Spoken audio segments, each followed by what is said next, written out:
So guys, one of the fun things you're going to see is I hate fake demos, and I'm a little tired of all the fake AI demos that I see everywhere, right? So we actually did something kind of a little crazy today. We had few people give us data sets earlier today, and they are in the room. It's not their data most of the time. Like, we looked up one retailer's data for a different retailer. We looked up one company's SEC filing data for another company, things like that, so that we didn't get anyone into trouble. But several of the demos are basically based on data that was provided today. Should I just get started? How are you guys doing back there? Okay. So I'm Arijit Sengupta. I'm the founder and CEO of Aible. Before this, I started something called Beyond Core, which became Salesforce Einstein Discovery. Wrote a book called AI is a Waste of Money, based on 1,000 AI projects I had done at that time. And the whole focus of the book was, why do AI projects fail?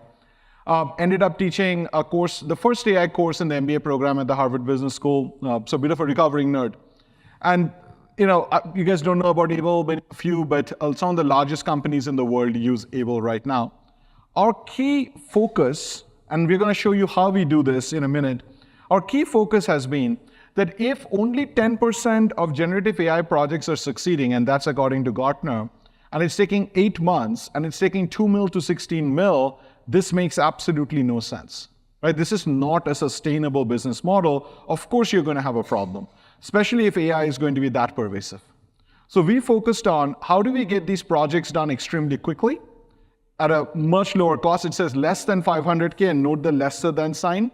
And we actually are the only company in the world that does a guarantee on their AI projects, which is they'll get done in 30 days and meet the client satisfaction criteria, or we do another project for them, or we continue working on it, right? We used to do a money-back guarantee, but it turned out generative AI is so vague that you can get into subjective land, so we just keep working on it until the customer accepts it. But companies like Carelon, which is a Fortune 50 company, Verizon, you guys know, they got their projects done in 2 days, 7 days, etc. But how do we do this? And that's what we're going to show you guys today.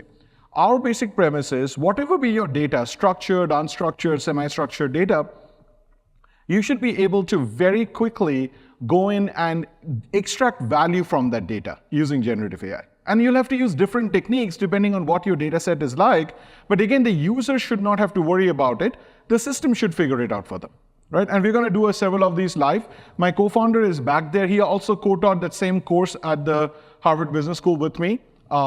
And he's going to be doing the demo. Unfortunately, there are no connections up here, so we couldn't do the demo from up here. But we're going to talk about a bunch of different use cases.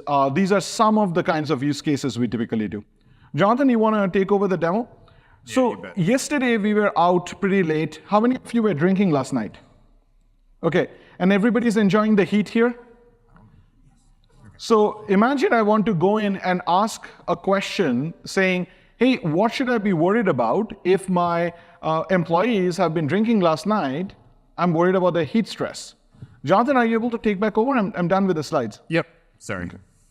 So for example, what he's going to do is he's pointing at the data set, the occupational heat exposure PDF, and let's ask a question. So that is a OSHA document, which talks about how do you deal with occupational heat. And let's ask our question and see what happens, Jonathan. And by this is the canned part of the demo. We are going to do it with people who gave us data sets today. But it's a little odd because we were going to do it live up here. And now we have him doing it from back there. But one of the things that's going on is we asked this question, and we are actually vectorizing that document on the fly right now. So it's actually trying to figure out what is going on with this document on the fly, and then it's going to come back with an answer. And one of the things you guys know is that the internet connection here is a little slow. So when you're sending up a big PDF, it will take a little bit of time. But in a few seconds, what will happen is, even though the system had not seen that PDF before, it'll be able to go in and answer the question based on this PDF. Now, there is a lot of prompt augmentation happening here. There's a whole VectorDB thing happening here. But what the system is doing is automating all of that. And Jonathan, this is taking longer than it normally does, man. So we'll give it a minute. Okay, why don't you open up the settings so I can show them something fun in the meantime. So if I'm a business user, I wouldn't know, oh, it finally came in. Okay, that took a little bit longer than it should. For the people who came to our booth, you guys can certify it was a little faster than this. But anyway, one of the things that you'll find though is it's going in and saying, hey, there's a thing about impact of alcohol on people working in hot environments, etc., and it's highlighting it in blue. Now, if he puts his mouse on top of it, that came from page 56 of that document. Now, here's a really important thing. Generative AI will hallucinate. But if you go to a generative AI and say, hey, could you cite where you got this information from? It'll actually hallucinate the citation itself. You guys must have seen this. This was actually a big mess for Google in one of their demos, right? But what we are doing here is we are having a deterministic system parse the output and map back to the original source document. This is not, the double check is not generative, it is deterministic. And it's tracing back to actual source documents that have come straight from the vector database. They have not come from any generative step. Does this conceptually make sense? Okay. But now I want to hand this out to a few people in my company because I want this turned into an app. Jonathan could turn this into an app and send it out to a bunch of people. Yeah, he's got lots of options there. Like he's got LLM options and VectorDB options. Like he could, if he's an expert, he can do all of that and change everything. But Jonathan, over to you. Yeah, so all I'm going to do here is I have to name my app, and I can also go ahead and change the branding. So I can, if I can see my own mouse, type in, change the header, get this into my corporate brand. And so all this customization allows us to get this dialed in. And I can go ahead and save off this application and even add this to an AZ test, right? So we're all comfortable with A/B testing. We have the ability here to use different language models, use different templates, go in and customize all those settings that Orjit talked about. And with that, I can then add that to a test set. And these are going to be proportioned out to my end users, where a proportion of the questions are going to go based on this table that I've set up here to different users. And that's going to allow us to get feedback, thumbs up, thumbs down feedback coming back from my end users. And that's all going to be collected and aggregated, allowing us to see which of these variants is actually turning out to be the highest performing.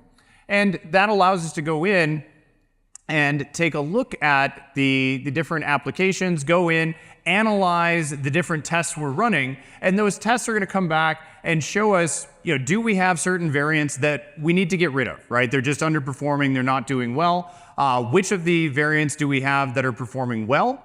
And as we go through that, it allows us to window down, learn best practices, identify what exactly is going on with each of those examples. And I do apologize, the internet is, as you noted, Orjit, really slow in here.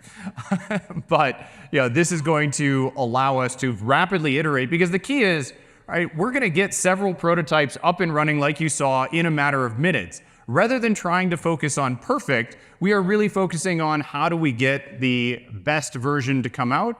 And here's that AZ test I'm running for the heat safety project, where I'm collecting this user feedback from across my organization, getting an idea of what exactly it is that the team is liking, what they're not liking, and being able to iterate and improve.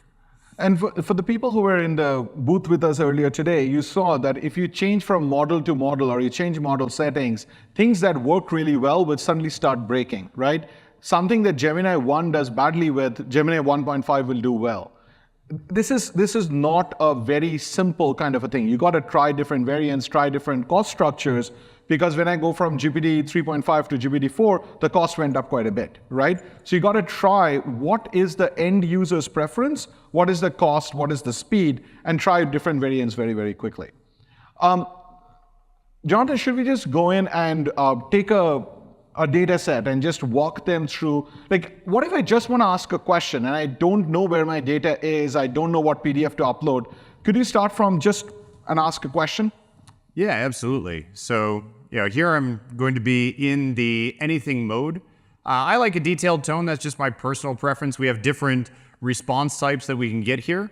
But I want to know, what we can learn about financial consumer disputes that have been filed with the Consumer Financial Protection Bureau. So that happened really quickly, but the first response is what the language model knows. All right, this is going to be similar to a GPT type experience where the language model tells you some information, but ultimately, we want to get responses back from our own internal information, the information that we use to drive our business. And so Aible's also looking to see what data assets are available to us. And so here I can select the actual complaint data and go in and ask Aible to give me a summary of what it sees in terms of what is causing disputes in my actual data. And that, again, now it's moving too fast. It went and found the most relevant charts and graphs. Aible has analyzed over 88,000 variable combinations. And as we go in and we interact with this data, Aible's going to identify for us exactly where those most important patterns are and help us identify where we should focus. The first thing it's seeing, I know it's a little bit of an eye chart for a lot of the folks in the back. I did tell you to come up to the front. If you guys want to move, you can still do that. But what we're seeing here is the number one driver is how the company responds. Now, if the company responds, and again, that blue is true concept that we saw on the unstructured side, here Aible is highlighting the insights and providing us the chart over on the right. The chart on the right has never gone through generative AI. That is a fact based on your data, but is helping us see where the biggest differences occur. Here, if the response to the customer is closed with explanation, we see that customers dispute that response over 21% of the time. Here, if the response is closed with non-monetary relief, they're only getting disputed about 10% of the time. Now that's interesting because in both those cases, the customer's not getting any money back. So this is a bit perplexing to me, right? What I have the ability to do is go in and I can ask follow-up questions. We're having fun at the booth. Any of the financial institutions, come by the booth. We'll actually run this against your organization and be able to show you exactly how your organization stacks up to others in your industry and start to unpack. Here I asked a question about PayPal. PayPal, I asked because they're not doing so great. Compared to their peers, they have over a 30% dispute rate, particularly poor. And we're actually seeing when we cut it against those different response times, they're much, much worse than others in the field. And one key thing here is think about what is happening. If you were doing this as an analyst, you would have to conceive of these charts and draw these charts, right? That first chart you would have drawn, but going in specifically, go to any of the second order ones, Jonathan. Like for example, the bank accounts, oh, this is fine. So basically company response to consumer comparing for closed with non-comment, etc. That's a specific chart. That's a drill down chart that an analyst would have had to think about. Here you're using the AI to say, can I look at every possible group by every possible drill down chart and look for the signal improvement? For the data scientists in room, we look at things like sharp values, trying to figure out, is the information content better for this chart? Like, does this chart explain the outcome well? And that's what it's doing, and that's how it built all those charts. Does this conceptually make sense? That's an automated AI-first approach to the problem. Go ahead, Jonathan. So now I've seen some patterns going on here with PayPal, but in this document, we actually have unstructured information as well. We have the actual raw complaint text. So I've switched to a semi-structured analysis. And now I'm going to ask follow-up questions. What's going on? I'm asking it to summarize the different complaints. What are the things that people are complaining about in each of these groups? Because I really want to understand why that close with explanation is cropping up so much higher than close with non-monetary. What this sees, again, for those of you who can't see, is PayPal actually has an issue where they're signing people up against their knowledge for credit accounts and things of that sort. They're charging them fees that they didn't expect. And that's a huge problem. There are people that are losing money on this, and they're getting an explanation that, hey, the fine print said I could do it, right? And when we look at the close with non-monetary relief, here, this tends to be accounts that were suspended or closed without a user's knowledge. These are annoyances, but these are not situations where an individual is actually losing money based on the issue that came up. That is going into the data and helping us truly understand why is one pattern higher than the other. One, people are losing money. Another, they're just being annoyed. But the key part of this, again, think about what you do today. If you're looking at this kind of a customer review data, or like think about how often we have these kind of semi-structured use cases, right? Till now, we have had two approaches to it. One is structured, let's go draw the charts. The other is unstructured, let's go find the sentiment. Neither of them give you this information. Does that make sense? You need to be able to combine the two things together, say, what happens under these circumstances? Now summarize the comments relevant to this subgroup and tell me what is going on. Does this conceptually make sense? This is how you guys have to think differently in the world of generative AI. Generative AI is not just a question of, oh, now I can have this thing talk about cookie recipes and write a poem to my wife the next minute, right? That is great. But how can I use generative AI to understand the information, not just generate information? This is kind of the beginning of what's called synthesis AI, not just generative AI. Jonathan? Yeah, and we've got about 5 minutes. Do you want to talk, should we go into some of these actual projects we built do one of the last ones from 24 today. hours? All right, so this is one, we talked to an individual at our booth and he was very interested in understanding more detail around Hilton Grand Vacations. Hilton Grand Vacations, not a customer. It's not who we're talking to, but we wanted to understand more about them. And so what we did is we loaded up their transcript from their financial release and we're able to go in and ask, hey, what were the main topics going on here?